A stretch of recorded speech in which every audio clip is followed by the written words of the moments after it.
વલસાડમાં વરસાદનો 24 વર્ષનો રેકોર્ડ તૂટ્યો। ઉમરગામમાં 43 ઇંચ વરસાદથી જળપ્રલય થયો છે। 474 માર્ગો અને પુલ બંધ થયા અને વાપીમાં 200થી વધુ કારો પાણીમાં ગરકાવ થઈ ગઈ।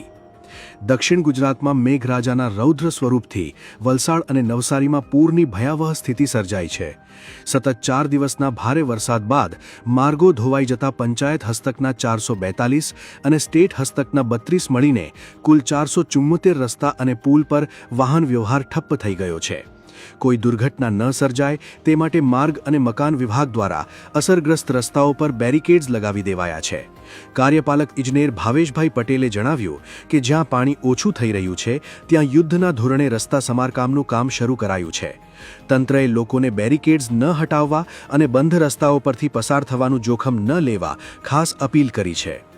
ઉમરગામમાં 28 કલાકમાં 43 ઇંચ વરસાદથી જનજીવન અસ્તવ્યસ્ત થઈ ગયું છે। સ્થિતિ અત્યંત ગંભીર છે। આ વિડિયો શેર કરી વલસાડના લોકોને સતર્ક કરો અને સુરક્ષિત રહો।